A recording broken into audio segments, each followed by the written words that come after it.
ओडिशा के पुरी में स्थित जगन्नाथ मंदिर का रहस्य इतना गहरा है कि उसे जान के आप जरूर चौंक जाओगे। यहाँ पे भगवान की मूर्तियाँ, यहाँ का त्योहार रथ यात्रा, यहाँ की रसोई और यहाँ के कुछ चमत्कार सब रहस्यों से भरा हुआ है। और आज के इस वीडियो में हम इन सब रहस्यों के बारे में आपको बताएंगे। तो फैक्ट हाउस में एक बार फिर आपका स्वागत है। हिंदुओं की प्राचीन और पवित्र 7 नगरियों में से एक है पुरी, जहाँ भगवान विष्णु के 8वें अवतार भगवान श्री कृष्ण को समर्पित जगन्नाथ मंदिर मौजूद है। पुराणों में इसे धरती का वैकुंठ कहा गया है और ये भगवान विष्णु के 4 धामों में से एक है। इसे श्री क्षेत्र, श्री पुरुषोत्तम क्षेत्र, शाक क्षेत्र, नीलांचल, नीलगिरी और जगन्नाथपुरी भी कहा जाता है। ब्रह्म और स्कंद पुराण के अनुसार यहाँ भगवान विष्णु पुरुषोत्तम नील माधव के रूप में अवतरित हुए और सबर जनजाति के परम पूज्य देवता बन गए। इस मंदिर का सबसे पहला प्रमाण महाभारत के वन पर्व में मिलता है और कहा जाता है कि सबसे पहले सबर आदिवासी विश्ववसु ने भगवान विष्णु की नील माधव के रूप में पूजा की थी और इसीलिए यहाँ पर भगवान जगन्नाथ का रूप कबीलाई देवताओं की तरह है। और आज भी पुरी के मंदिर में कई सेवक है जिन्हें दैतापति के नाम से जाना जाता है। ज्येष्ठ पूर्णिमा से आषाढ़ पूर्णिमा तक सबर जनजाति के दैतापति जगन्नाथ की सारी रीतियां करते हैं। कहा जाता है कि एक बार मालवा के राजा इंद्रद्युम्न को सपने में भगवान विष्णु के दर्शन हुए थे। तब भगवान विष्णु ने कहा था कि नीलांचल पर्वत की एक गुफा में मेरी एक मूर्ति है जिसे नील माधव से जाना जाता है। तुम उस मूर्ति को एक भव्य मंदिर बनवाकर उसमें स्थापित कर दो। तब राजा ने अपने सेवकों को नीलांचल पर्वत की उस गुफा की खोज में भेजा। उसमें से एक था ब्राह्मण विद्यापति और उसने सुना हुआ था कि सबर कबीले के लोग नील माधव की पूजा करते हैं और उन लोगों ने उस मूर्ति को नीलांचल पर्वत की गुफा में छुपा कर रखा है और वे लोग दूसरे किसी को वहां जाने नहीं देते। और वे ये भी जानते थे कि सबर कबीले के मुखिया विश्ववसु नील माधव का उपासक है और उसी ने इस मूर्ति को छुपाया है। तो चतुर विद्यापति ने मुखिया की बेटी से विवाह कर लिया और फिर एक बार विद्यापति ने मूर्ति के दर्शन करने की इच्छा व्यक्त की, लेकिन मुखिया ने मना कर दिया। तब मुखिया की बेटी की जिद के कारण उन्हें मानना ही पड़ा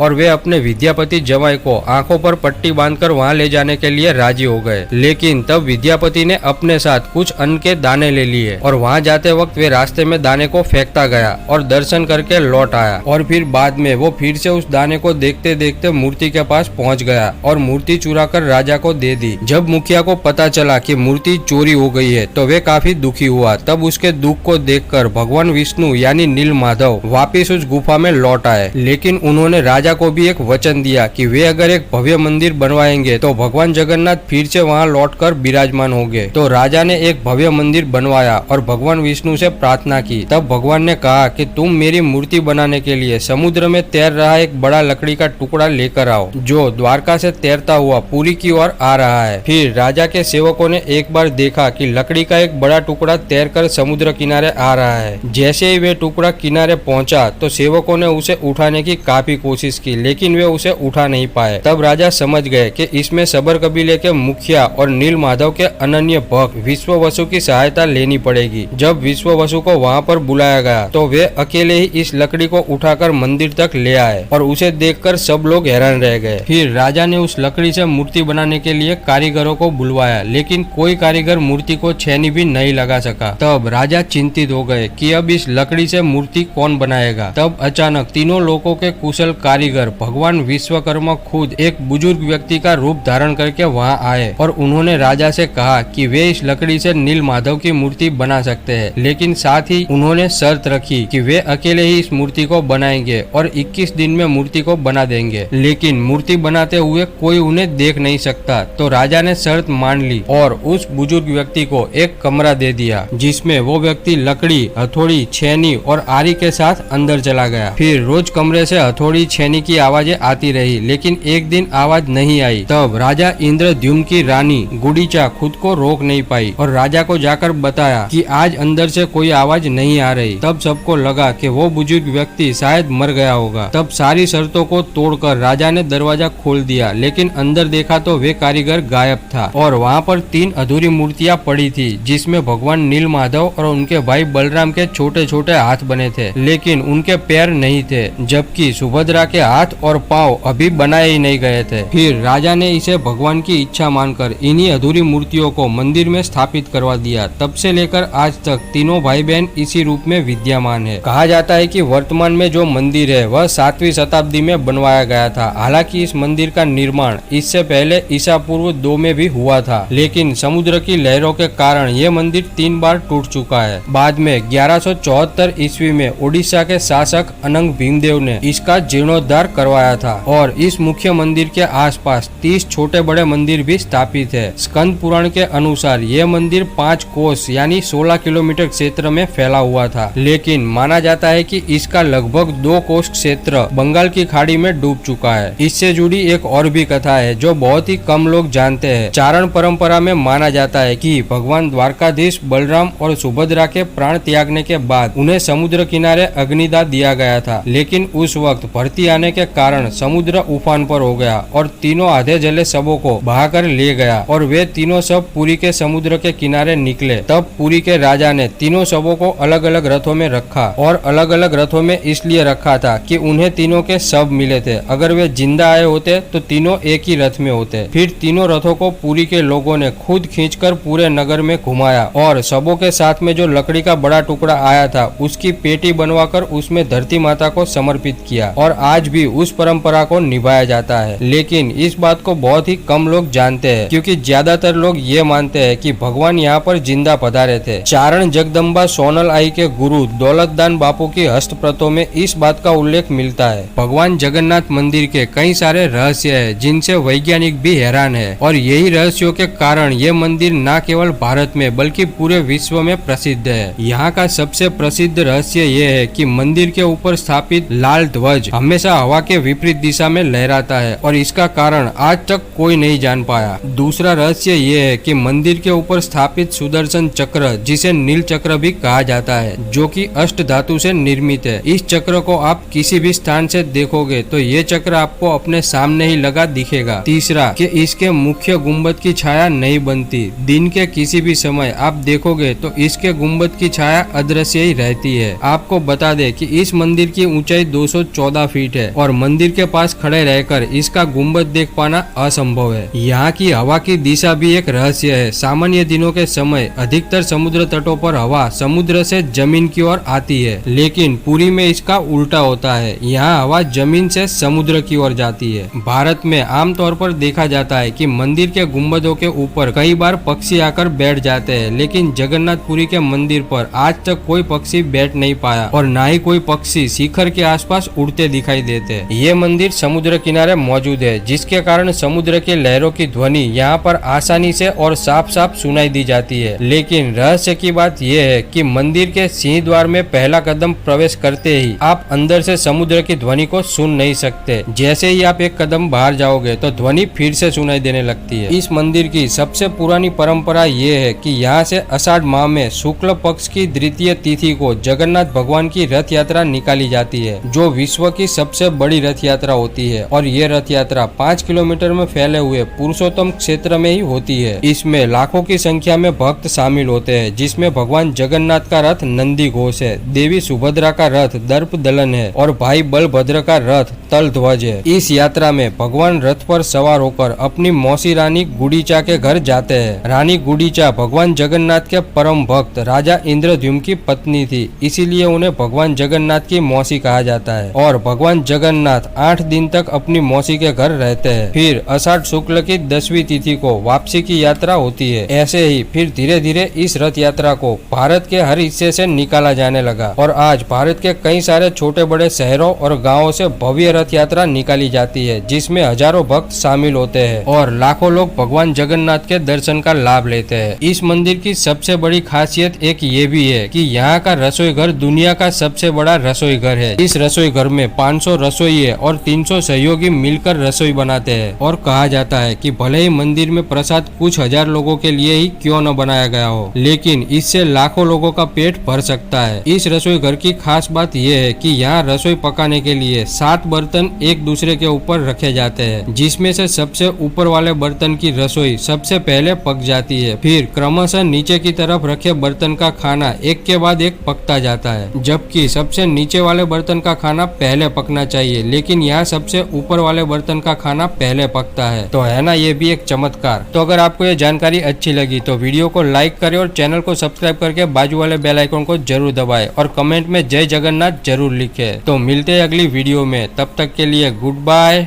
टेक केयर।